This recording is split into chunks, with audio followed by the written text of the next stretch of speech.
मैं इस संपूर्ण सृष्टि में किसी का नहीं हूं और ना कोई मेरा है।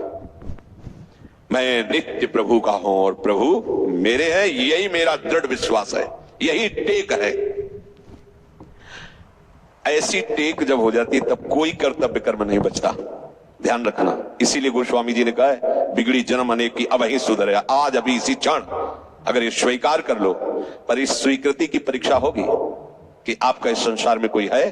अगर आप ऐसे ही कहते मैं प्रभु का हूं, प्रभु मेरे हैं, मैं संसार का नहीं हूं, संसार मेरा नहीं, ठीक है, अब आपका कोई कर्तव्य नहीं, अब प्रभु सब संभाल लेंगे। पर यदि जहां जहां आपने मान रखा ऊपर से बोल रहे, तो दो बात होगी, या तो हरण कर लेंगे, बड़े कृपालु हैं, हरण कर लेंगे, रखेंगे ही नहीं तुम्हारा अपनापन सब जगह से, या विवेक के द्वारा हटा देंगे। तैयार रहना, ये बोलना सहज बात नहीं है। बड़े कृपालु हैं, उनकी दो लीलाएं होती हैं, एक विवेक लीला होती है, एक विनाश लीला होती है।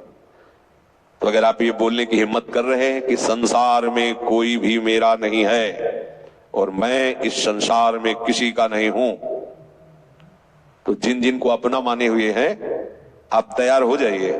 या तो इतना बलशाली विवेक पैदा होगा कि राग नष्ट हो जाएगा, और नहीं तो बाहर से उनकी सामग्री हटा लेंगे कि तुम्हारा तो कुछ है नहीं है। अब फिर रोते घूमो कि मैं तो प्रभु का भरोसा लिया था, देखो ऐसा भगवान को नहीं करना चाहिए। तो पहले समझ लीजिए, इसके बाद कोई कर्तव्य नहीं रहता उपासक का, पूरी की पूरी डोर भगवान संभाल लेते हैं। महान आनंद। पर ये बोलना बहुत होश में, प्रभु के धाम में हो, मेरा कोई नहीं है आपके सिवा, तो जो जो आपने अपना मान रखा वो सब वो घसीट लेंगे, क्योंकि वो कर तुम अकर तुम मन था कर तुम सर्व समर्थ है। दो प्रकार से, या अंदर से विवेक से वैराग्य प्रकट करके, या बाहर से राग ही हटा लेंगे, वो जगह नहीं रखेंगे जिसे आप अपना कह रहे हो। तैयार रहना। और यदि वास्तविक हृदय से ऐसी बात आ जाए तो उसी समय वो महात्मा हो गया। उसी समय करो सत्य, सत्य माने तत्काल, क्षिप्रम भवति धर्मात्मा, उसी समय बहुत जल्दी वो महात्मा बन जाता है। कितना सुंदर सिद्धांत है। अब अपने लिए कोई कार्य नहीं रह गया है। अपने लिए कितना कार्य था कि संसार में कोई हमारा न रह जाए। लोग रोते हैं इस बात का, हमें संसार में कोई प्यार नहीं करता, कोई अपना नहीं। यही तो सिद्धि है। आओ इधर, हमारे मार्ग में ये लाभ है कि कोई हमें प्यार न करे। भर्तृहरि जी ने भगवान शंकर से जब प्रसन्न हुए, प्रकट हुए, तो वरदान मांगा कि कभी कोई सम्मान से मुझे एक टुकड़ा भी न दे, क्योंकि ये सम्मान, ये प्यार प्रभु से विमुख कर देता है।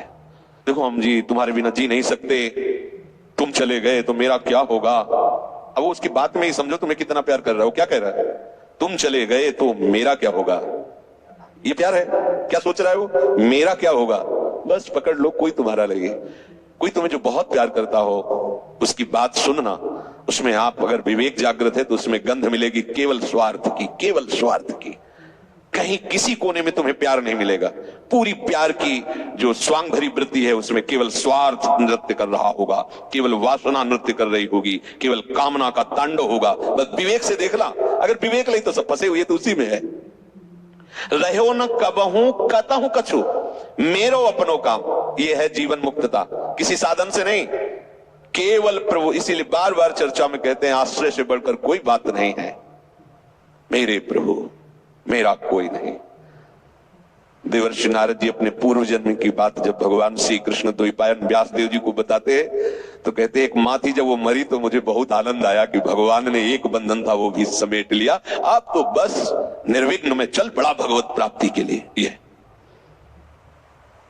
अगर कहीं कोई वस्तु व्यक्ति स्थान हो तो उसे बहुत शीघ्र श्री जी के चरणों में समर्पित करो। समर्पित का मतलब लाडली, ये मेरे पुत्र परिवार जिनको मैं अपना माने हुए थी, प्रियाजू, अब मुझे आप चाहिए। ये सब जंजाल सहित मैं आपको समर्पित हूं, आप देख लेना। अब मेरी ताकत नहीं कि मैं इस जाल से मुक्त हो सकूं, मेरी ताकत नहीं है कि मैं ज्ञान विज्ञान के द्वारा शरीर राग और शरीर संबंध राग मिटा सकूं। तो हे मेरी भोरी प्रियाजू,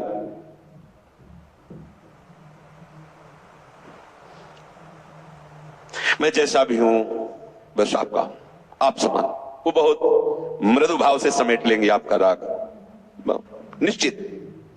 ये जब तक आपका कुछ है तब तक आपका साक्षात्कार नहीं होता। आप समझ लीजिए, कुछ भी एक दिन का भी, पूरे ब्रह्मांड में एक भी यदि कोई शत्रु है तो भगवत प्राप्ति नहीं होगी, और एक भी यदि मित्र है तो भगवत प्राप्ति नहीं होगी।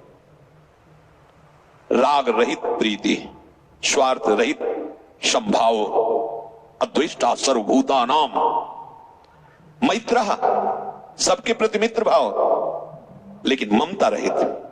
समझना, यहां मित्र भाव का तात्पर्य सबके प्रति करुणा का भाव, लेकिन अहंकार रहित। मैत्रा करुणे तो निर्ममो निरहंकारा,